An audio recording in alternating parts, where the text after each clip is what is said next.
고린도 후서 말씀 나누겠습니다. 본서는 AD 56년에서 57년 사이에 마게도냐에서 사도 바울에 의해서 기록된 것으로 여겨집니다.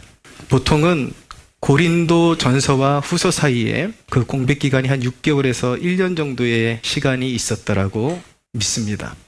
그리고 이 사이에 고린도 후서 13장 1절을 근거로 해서 이 고린도 전서와 후서 사이에 고린도 교회를 향한 바울의 한 번의 방문이 더 있었던 것으로 여겨지고 있고, 그곳에 방문해서 바울이 고린도 교회의 산재된 문제들을 다스리며 회개의 열매를 촉구했지만 별 소득이 없었던 것으로 여겨지고 있습니다. 그래서 다시 바울은 소위 눈물의 편지를 디도라는 제자를 통해서 고린도 교회에 보냈고, 이제 지금 이 편지를 쓰고 있는 이 순간에 마게도냐에서 다시 디도를 만났을 때에 고린도 교회에서 드디어 이제 회개의 열매가 보이기 시작했다라는 소식을 듣고 기쁜 마음으로, 그리고 간절한 마음으로 다시 디도를 통해서 이 편지를 보낸 것입니다. 그것이 바로 고린도 후서입니다. 고린도 후서 또한 회개의 소식을 듣고 보낸 편지이긴 하지만 여전히 남아있는 고린도 교회 안에 남아있는 산재된 문제들, 그리고 바울과 고린도 교회 교인들 간에 있었던 그런 오해들을 풀어주고, 또 어떤 이단적인 사상이 침투해 있는 것을 잘 다스려주기 위해서, 거기에 대한 해답을 주기 위해서 이 편지를 보내고 있는 것입니다. 1절에 보시면 하나님의 뜻으로 말미암아 그리스도 예수의 사도된 바울과 형제 디모데는 고린도에 있는 하나님의 교회와 또 온 아가야에 있는 모든 성도에게 이 편지를 보낸다라고 말씀하고 있습니다. 고린도와 아가야라는 지명이 나타나죠. 아가야는 그리스 남부에 있는 로마의 주였습니다. 그리고 그 아가야의 수도가 바로 고린도인 것입니다. 이 고린도 교회에 편지를 보내면서 2절에 주 예수 그리스도로부터, 하나님 우리 아버지와 주 예수 그리스도로부터 은혜와 평강이 있기를 원하노라 라고 그렇게 말씀하고 있습니다. 이 서두는 서신서의 전형적인 타입이라고 말씀드릴 수가 있습니다. 항상 이렇게 서신서에 이런 형태를 가지고 은혜와 평강을 먼저 수신 교회에 구하는 그런 패턴으로 서신서들이 이루어져 있죠. 근데 생각보다 굉장히 중요한 의미가 여기 담겨 있습니다. 은혜와 평강. 교회 가운데 가장 필요한 것은 바로 은혜와 평강입니다. 은혜는 그리스도로 말미암아 누리는 구원의 은혜를 말하는 것이고, 또 평강은 그로 말미암아 누리는 하늘의 평강을 말씀하는 것입니다. 평강보다 더 중요한 게 있나요? 여러분 혹시 이 가운데 UFC라는 파이팅 스포츠를 좀 아시는 분들은 선수 이름도 아시는 분들이 있을 줄 아는데, 최근에 그 아데사냐를 꺾어가지고 유명해진 션 스트릭랜드라는 그런 선수가 있습니다. 근데 이 선수가 인터뷰하는 내용이 잠깐, 인터뷰가 아니라 자기가 자기 유튜브를 통해서, 채널을 통해서 자기 팬들에게 보내는 내용인 것 같아요. 그러면서 그가 한 말이, 그 영상을 보면서 굉장히 참 인간의 그런 어떤 현실, 본질을 참 잘 나타내주는 그런 영상이다라고 그렇게 느꼈는데, 이 친구가 하는 말이 무엇이냐면, 이제 그 UFC에서 최고의 그런 아성 아데사냐를 꺾고 자기가 최고가 됐고, 돈도 벌 만큼 벌었고, 인기도 높아지고, 어떤 스포츠계에서 최고지에 이제 오르게 되었는데, 이 친구가 하는 말이 무엇이냐면 이렇게 표현하는 거예요. 친구들아, 내가 행복해 보이냐? 이렇게 비참할 수가 없다. 이게 뭔지 모르겠다. 나도 왜 이런 느낌을 느끼는지 모르겠다. 왜 이렇게 불행하고 뭔가 두렵고 초조하고 그런 느낌을 느끼는지 자기도 모르겠다. 제가 좀 같이 옆에 있었으면 주 예수를 믿으라, 그렇게 얘기해주고 싶더라고요. 주 예수를 믿으라. 여러분, 이게 무슨 이야기인지 아시겠습니까? 우리의 마음을 주장하는 진정한 평강은 세상의 명예로도 돈으로도 얻을 수가 없는 것입니다. 근데 많은 사람들이 착각을 하죠. 내가 저만큼만 올라갈 수 있다면 내 삶에 안정이 오겠지? 굉장히 마음이 평안하겠지? 그래서 예수를 믿으면서도 그 고지에다 초점을 맞추고 신앙의 목적을 그 고지를 올라가기 위한 하나의 발판으로 삼으려고 하는데 그런 신앙을 가지고 막상 고지에 올라가면 100% 신앙마저도 회의에 빠지게 됩니다. 이게 뭐지? 오히려 올라가는 과정은 행복해요. 어려워도. 기도해서 하나씩 하나씩 밟고 올라가는 거는 행복하고 뭔가 이제 잡히는 것 같은데 막상 딱 올라가면 아무것도 아니라는 거. 사람들이 그렇게 붙잡고 싶어하고 부러워하는 걸 분명히 붙잡았는데 잡은 게 아니에요. 어디서 그 두려움이 계속 몰려오고 그것이 무엇인지 아십니까, 여러분? 하나님과 단절된 그 인간에게 하나님의 부요한 축복과 그 부요한 하나님의 평강이 임하지를 흘러내려오지를 못하기 때문에 삶의 목적이 잘못됐기 때문에 그 평강을 누릴 수가 없는 것입니다. 착각을 깨야 돼요. 여러분 지금 여러분들 이렇게 예배를 잘 드리는 것을 통해서 올라가기를 원하는 그게 뭡니까, 여러분? 혹시 붙잡기를 원하는 게 무엇입니까? 여러분 그리스도인의 소망은 하루하루 예수 그리스도와 동행하는 것이고 그분과 함께 발맞춰서 모든 순간마다 오직 하나님의 영광을 위해서 내가 뭐 대단한 일을 해야지 하나님의 영광이 드러나는 것이 아니라 하나님께서 나와 함께 가자라고 하시는 그곳에 서 있는 것이 하나님께 영광이 되는 것입니다. 할렐루야. 하나님과의 좋은 관계를 맺고 하나님을 향한 깊은 신앙심을 가지고 끊임없이 그 십자가를 바라보며 따를 때에 그리스도께서 말씀하셨거든요. 나를 믿는 자는 그 배에서 생수의 강이 흘러넘치리라고 말씀하셨습니다. 하늘의 평강이 그리스도로 말미암아 하나님 아버지로 말미암아 우리의 삶 가운데 들어오는 것입니다. 뭐하러 여기 예배 나오셨습니까, 여러분? 혹시 소원 성취하러 나오셨습니까?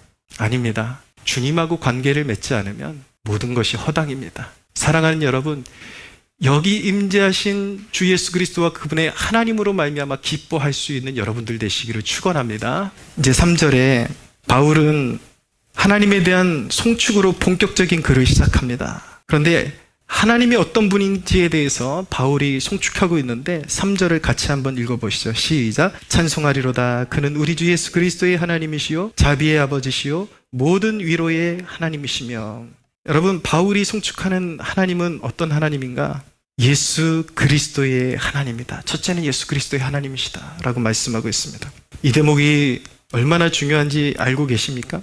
여러분 나 하나님 믿어, 나 하나님을 알아. 그래도요 그렇게 말해도 우리 위에 십자가에 죽으시고 부활하신 예수 그리스도와 개인적인 친분을 맺지 않으면 나의 하나님이 아닌 것입니다. 소위 사람들이 말하는 어떤 신적 존재를 믿는 것이지 성경이 명시하는 분명한 나의 하나님 그리고 구원자로서 세상을 창조하시고 그리고 나를 구원으로 초대하신 하나님을 믿는 것은 아닙니다. 전혀 개인적인 관계로 나의 하나님이 아닌 거예요. 나의 하나님이 아니라면 하나님을 아는 것이 아닙니다. 나의 하나님이 되어야 하는데 나의 하나님이 되는 것은 예수 그리스도가 죄 없으신 하나님의 독생자가 십자가에 달리심은 나의 죄를 대신해서 그분이 십자가에서 피 흘려 주셨기 때문에 내가 그를 믿음으로 말미암아 예수 그리스도의 속죄의 피로 내가 씻김을 받았고 이전의 죄의 멍에를 벗어나 이제는 하나님의 진노의 자녀가 아니라 그 진노가 지나갔음을 알고 내가 하나님의 자녀 되었음을 아는 자만이 믿는 자만이 하나님을 진정으로 아는 것입니다. 할렐루야. 여러분들 하나님을 진정 아십니까? 하나님이 나의 하나님. 나는 정말 하나님을 알고 있어. 인격적으로 친분적으로 알고 있어. 그것이 성립되지 않으면 여전히 그 사람 머리 위에 하나님의 진노가 머물러 있는 것입니다. 아직 죄의 문제가 해결된 것이 아니에요. 주 예수를 믿으라. 그리하면 구원을 얻으리라. 죄 용서함 받고 구원을 얻으리라. 정말 인격적으로 주님을 맞이하고 나의 로드, 나의 주님으로 그분을 내 중심에 모셔서 이제는 내 삶의 주인이 내 자신이 아니라 예수 그리스도가 주인이 되셔야만 하는 것입니다. 할렐루야. 그래서 그분은 그냥 단순히 하나님, 이것으로는 부족해요. 예수 그리스도의 하나님. 오직 예수님을 통해서만 우리는 하나님께 안길 수가 있고 하나님으로부터 흘러나오는 모든 영적인 축복들을 받아 누릴 수가 있게 되는 것입니다. 두 번째로 바울은 자비의 아버지라고 말씀하고 있습니다. 우리 하나님은 정말 자비의 아버지십니다. 우리의 모든 약함과 처지를 아시고 도움을 제때에 예비하시는 분이십니다. 또 한 가지 세 번째로 하나님은 모든 위로의 하나님이십니다. 바울이 위로의 하나님에 대해 꺼내는 것은 신앙의 여정이 필연적으로 고난의 연속이실 것이기 때문에 고린도 교회의 백성들의 믿음을 다져주기 위해서 이야기를 꺼내는 것입니다. 하나님은 위로의 하나님이시다. 초대교회는 예수를 믿는다라는 것은 생명을 걸고 믿는 것이고, 또 자기의 재산을 송두리째 잃어버릴 수 있는 그런 위협 가운데서 믿고 있는 것이거든요. 많은 그런 환난과 역경과 그런 어려움들이 있습니다. 그런 것들이 끊이지 않는데 하나님을 알 때에 정확히 알아야 된다. 우리 하나님은 위로의 하나님이시다라는 것을 가르쳐주고 있는 것입니다. 여러분, 고난이 있습니다. 고난이 끊임없이 우리에게 있습니다. 근데 대개 사람들은 고난을 이해하려고 합니다. 이 고난이 왜 나에게 오는 것일까? 그런데 고난이 이해되는 것보다 중요한 사실은 무엇이냐면, 고난이 성도에게 가져다주는 열매를 아는 것이 더 중요합니다. 고난 그 자체에 몰입되면 답이 나오지를 않습니다. 그러나 그 고난을 허락하셔서 하나님께서 우리에게 허락하고자 하시는, 맺게 하고자 하시는 그 열매가 무엇인가를 우리가 이해하는 것이 훨씬 더 중요한 것이죠. 그래서 오늘 이제 본격적인 주제는 이것입니다. 고난을 통해서 우리에게 하나님께서 주시는 영적인 축복은 무엇인가? 그것을 우리에게 가르쳐주고 있는 것입니다. 잘 들으십시오. 고난을 통해서 우리에게 하나님께서 허락하시는 영적 축복, 첫 번째는 무엇이냐면, 고난이 넘치면 하나님의 위로도 넘친다는 것을 가르쳐주고자 하시는 것입니다.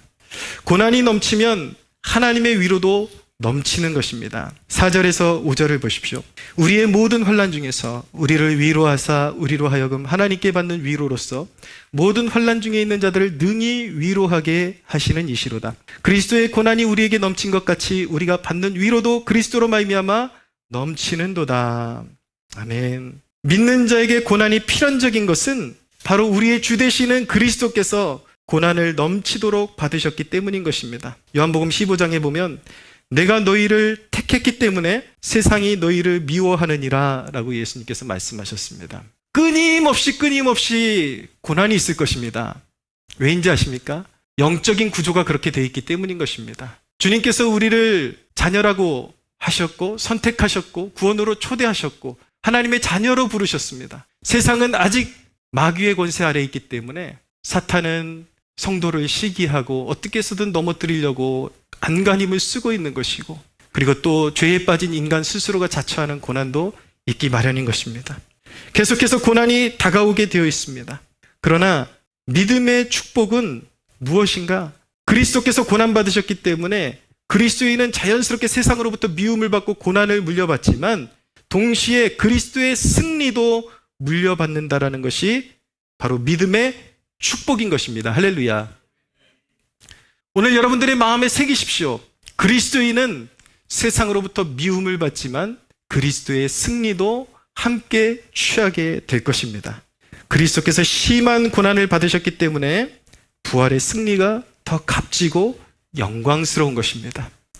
여러분, 승리라는 것은요, 분투가 있기 때문에 영광스러운 것입니다. 이김이라는 것은 그만큼 혹독한 싸움이 있기 때문에 가치가 있는 것입니다.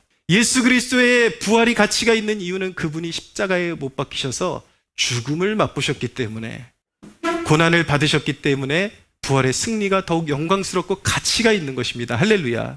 사랑하는 이 말씀을 듣는 젊은이들이여, 여러분의 시작이 미약한 것이 이후 승리를 더욱 값지게 하고 감사가 풍성해지게 하는 것이라는 것을 믿으시기 바랍니다. 지금 누리고 있는 작은 것들의 감사를 모르는 자들은요, 큰 것이 올 때 자만하고 넘어질 수밖에 없습니다. 실패를 모르고 성공하잖아요. 자기가 잘나서 이룬 것인 줄 알아요. 하나님을 인정하지 않습니다. 그래서 크게 넘어지고 반드시 필연적으로 멸망의 길로 가게 되어 있습니다. 넘어지고 실패하고 하나님 의지하고, 그래서 성취하는 작은 것 하나하나가 얼마나 감사한 것이고 가치 있는 것인지를 아는 사람만이 큰 승리에도 희열과 감사와 기쁨을 누리고 하나님께 영광다운 영광을 올려드릴 수 있는 것입니다. 할렐루야.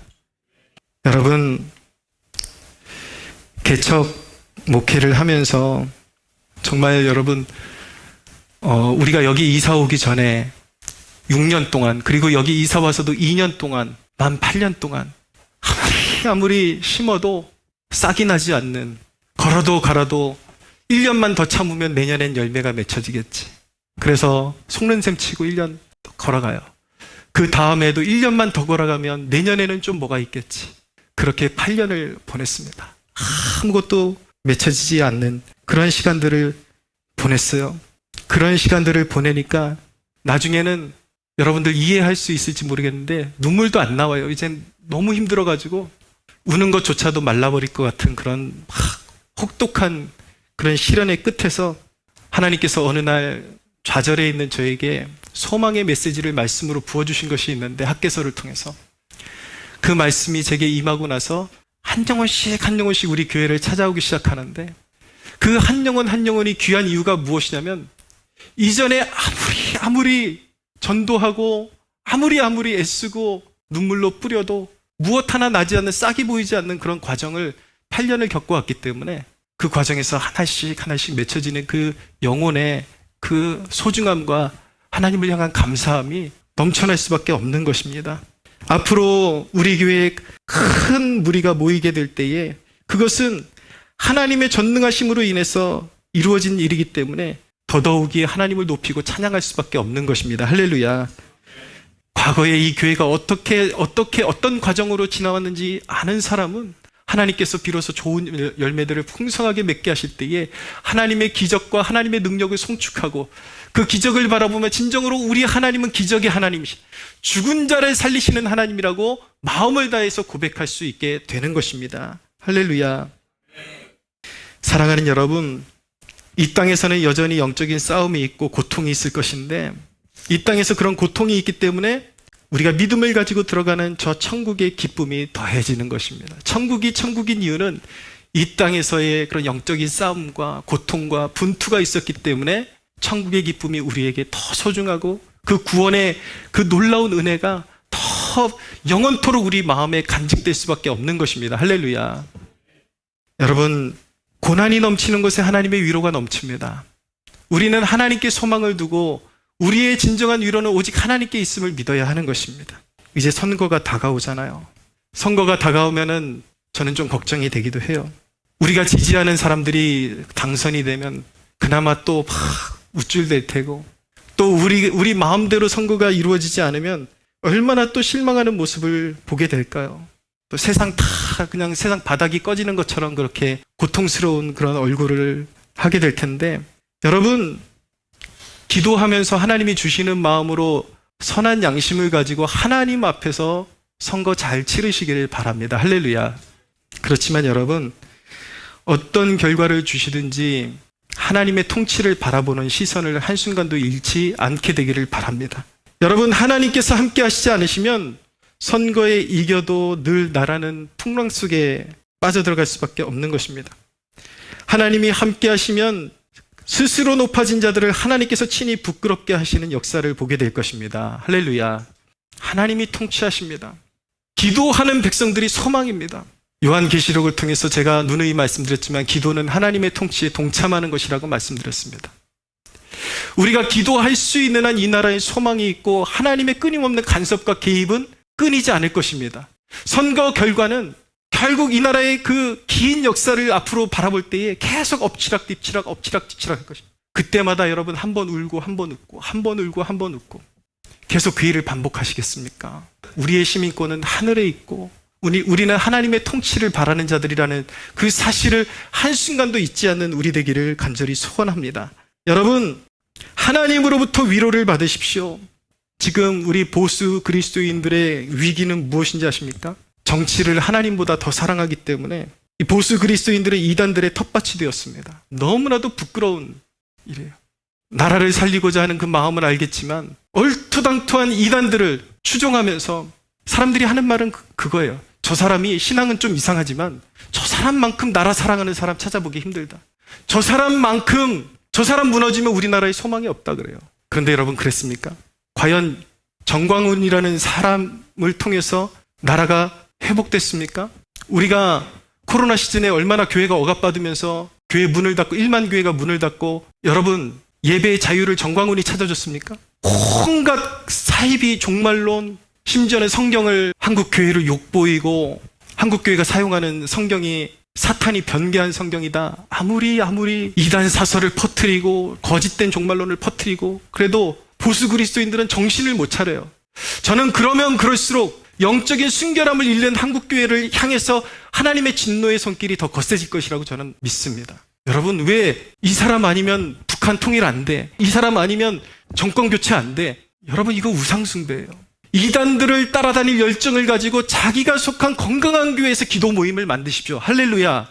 기도하지 않고 헛된 데서 소망을 품지 말고 교회가 나라를 위해서 기도하자 그러면 모이십시오. 자기 교회가 나라를 향한 기도의 모임이 없다면 마음 맞는 몇 사람이라도 모아갖고 기도 모임을 만드십시오. 나라를 향한 진정한 소망이 있는 백성들, 이상한 사이비들 추종하지 않아도 그 온전한 정신을 가지고 하나님 나라를 추구하며 기도하는 백성들의 기도를 하나님은 듣고 우리 주 예수 산자와 죽은 자의 심판장이 되신 예수 그리스도는 통치하십니다. 할렐루야. 악인들이 정권을 잡아도 자중질환, 스스로 멸망하는 역사들을 보게 될 것입니다. 여러분, 그런 역사들 우리 보면서 살아오지 않았습니까? 하나님이 다스리십니다. 하나님이 우리의 믿는 위로이십니다. 할렐루야. 영적으로 순결해야 됩니다. 여러분, 이 시대의 그리스도인들 정신 차려야 됩니다. 우리 특별히 고수라고 말하는 그리스도인들 영적으로 깨끗해져야 합니다. 두 번째로, 고난을 통해서 우리에게 주시는 영적인 축복은 신실한 하나님의 사람이 받는 고난은 그 자체로 뒤따르는 또 다른 고난받는 성도를 견디게 하는 힘이 있는 것입니다. 이것 자체가 축복인 것입니다. 누군가가 신실하게 고난을 견딜 때 그것을 바라보는 연약한 성도가 고난을 이기게 되는 거예요. 할렐루야. 6절을 보십시오. 함께 읽겠습니다. 시작. 우리가 환난당하는 것도 너희가 위로와 구원을 받게 하려는 것이요 우리가 위로를 받는 것도 너희가 위로를 받게 하려는 것이니 이 위로가 너희 속에 역사하여 우리가 받는 것 같은 고난을 너희도 견디게 하느니라. 신실한 하나님의 사람이 환난을 받는 것 그 자체가 뒤따르는 사람들에게 큰 위로가 될 수 있습니다. 대개 고통을 받으면 하나님의 사랑을 의심하게 되거든요. 그런데 정말 귀감이 되는 신실한 사람이 환난을 당하면서도 꿋꿋하게 서 있는 모습을 보면 그 자체로 큰 위로가 되게 되는 것입니다. 그리고 신실한 사람의 고난 속에 마침내 나타나는 하나님의 위로를 볼 때 그와 같은 고난을 받는 사람도 동일한 은혜가 나타날 것을 기대하며 위로를 받게 되는 것입니다. 할렐루야. 여러분, 제가 개척 1년 차 정도 됐을 때에 총회에서 주관하는 개척 훈련학교라는 것이 있는데 거기에 반드시 참석해야 개척교회를 이제 인정해주고 그런 이제 제도가 있어서 반드시 가야만 했어요. 개척훈련학교를 갔더니 저희보다 먼저 개척해서 이제 교회를 잘 읽어놓으신 선배 목사님들이 몇 분이 오셔가지고 그룹을 짜가지고 멘토 역할을 하시는 거예요. 멘토 역할을 하시는데 제가 속한 조를 맡아주셨던 목사님에게 한 사람 한 사람씩 이제 그 목사님이 면담을 해주시는 거예요. 당신 교회 상황이 어떠냐? 그러면서 이제 조언을 해주시는데 저는 면담을 하러 딱 갔더니 그분이 해주시는 말이 목사님 교회 1년이 넘도록 한 사람도 열매가 없다면 문 닫아야 됩니다. 그러면서 저는 문 닫으라는 선고를 받고 개척훈련학교에 갔다가 내려오게 되었습니다. 근데 뭐 하나님과의 저만의 관계 속에서만 아는 거죠. 하나님이 문을 닫을 수 없게 그렇게 계속 섭리하시고 역사하시는 과정이 있었으니까. 아까도 말씀드렸지만 1년이 아니라 8년이 넘도록 정말 열매 맺지 못하는 그런 목회가 되었는데 그런 과정을 지나면서 조금씩 하나님께서 교회를 변화시켜 주시는 모습이 누구에게 위로가 되고 있는가? 우리 교회가 지금 후원하고 있는 은혜와 진리교회 목사님 사모님이 만나면 그 교회도 지금 개척한 지가 좀 시간이 지났는데도 열매가 그렇게 없거든요. 근데 이 목사님 사모님이 저희 만날 때마다 그렇게 마음에 갈등이 오고 이 길을 걸어가야 하는가, 갈등이 올 때마다 앞서갔던 저희를 이제 롤 모델로 삼아서 견딘다라는 이야기를 듣기도 했습니다.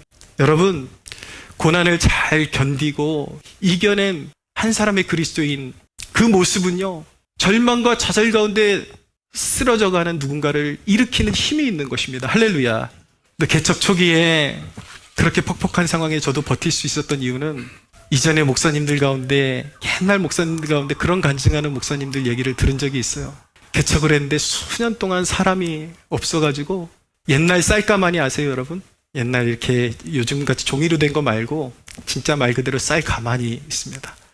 그거 몇 개 갖다 놓고 거기다 사람 얼굴 그려놓고 땅바닥에다 이렇게 받쳐놓고 그 얼굴 보면서 설교했다. 몇 년 동안 그 얼굴 보면서 설교했다. 라는 이야기를 듣는데, 그렇게 설교를 하시고 눈물로써 땅을 적시면서 기도했던 그 목회가 마침내 결실하셨다라는 그 간증들이 제 가슴에 늘 남아있었기 때문에 포기하고 싶을 때마다 저는 쌀 가마는 안 갖다 놨어요. 안 갖다 놨지만 카메라 하나 세워놓고 사람도 없는데 끊임없이 그 카메라 보면서 설교하고 버틸 수가 있었던 힘이, 누군가가 내 앞서 그런 좋은 발자취를, 고난을 이겨낸 발자취를, 흔적을 남겨놓았기 때문에 지금 당장 포기할 이유가 없다라는 그 소망을 가지고 견뎠을 때에 그곳에 바로 하나님의 역사와 위로하시는 은혜를 경험할 수 있게 된 것입니다. 할렐루야. 사랑하는 여러분, 사도 바울은 어땠습니까? 성경의 저자, 위대한 사도 바울은 어땠을까요? 그 또한 심한 고난을 참아야만 했습니다.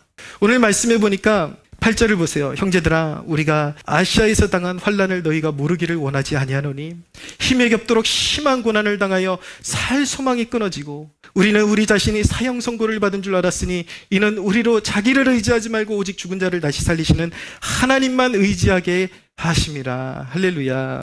여기서 아시아에서 당한 환난이 무엇을 이야기하는 것인지는 정확치는 않습니다. 그러나 사도 바울의 다른 곳곳에서 고백한 그가 당한 고난을 우리는 짐작할 수가 있는데, 수없이 박해를 받아야 했고, 돌로 침을 받아야 했고, 폭동에 견뎌야 했고, 질병에 버텨야 했고, 말로 다 할 수 없는 고생을 그가 감내하면서 주를 위해 헌신했다라는 것을 알게 됩니다.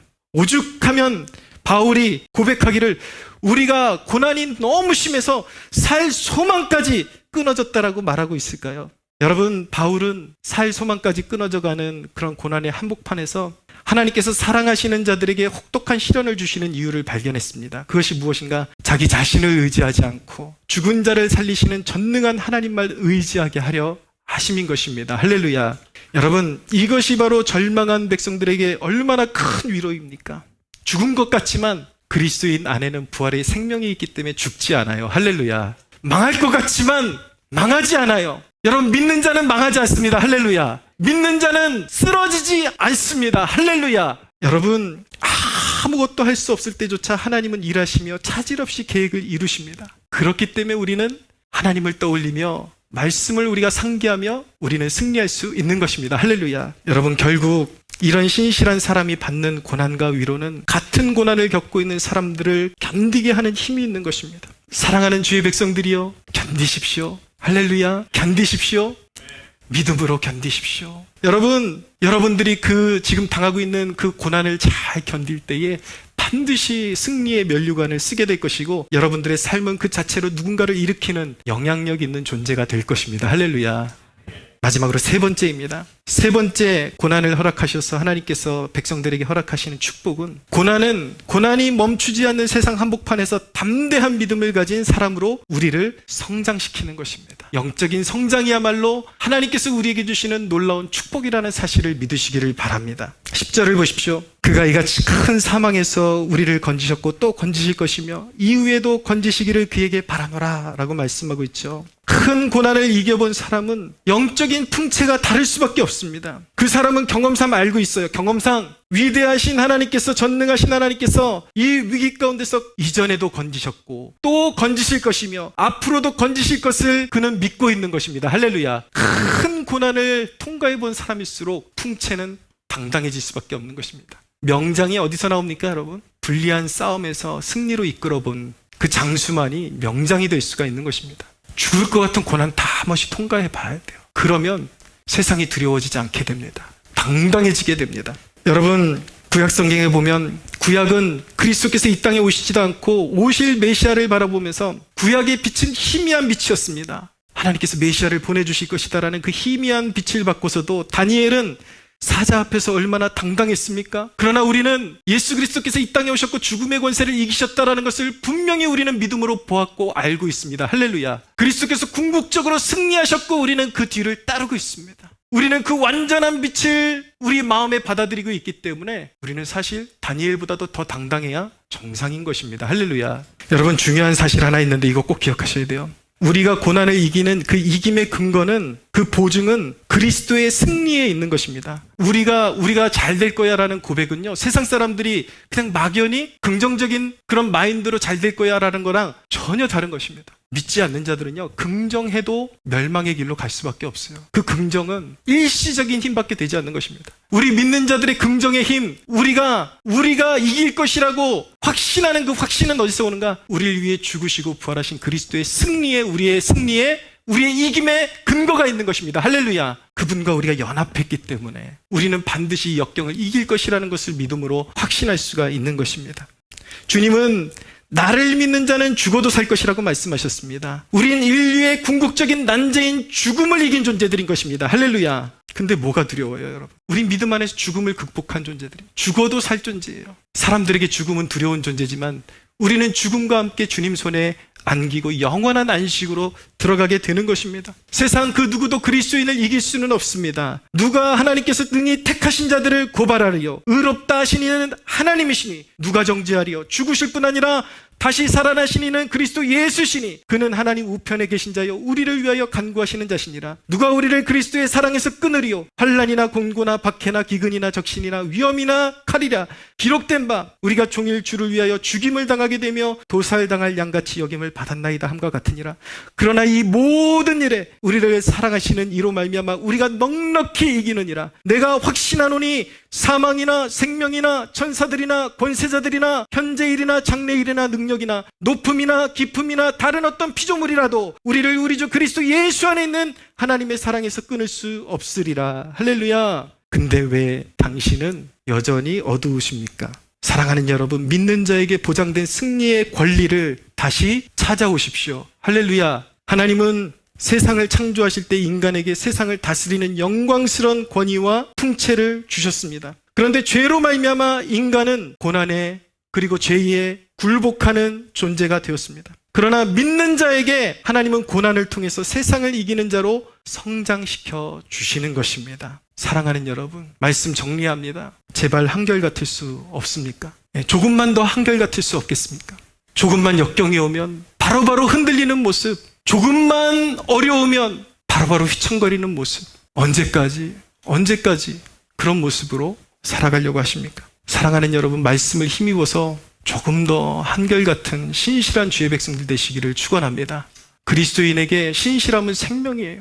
한결같은 것, 충성스러운 것, 그것이 그리스도인에게 생명보다 더 소중한 것입니다. 위대한 믿음의 선배들은 고난에 무릎 꿇지 않았습니다. 성경은 말씀합니다. 항상 기뻐하라, 쉬지 말고 기도하라, 범사에 감사하라. 할렐루야. 울며 씨를 뿌리는 자는 기쁨으로 그 단을 거두리로다. 할렐루야. 조금 뭔가 어려운 일이 찾아오고 마음에 걸리는 일이 오면요, 조금만 견디세요. 그냥 바로바로 쏟아내지 말고 조금만 견디세요.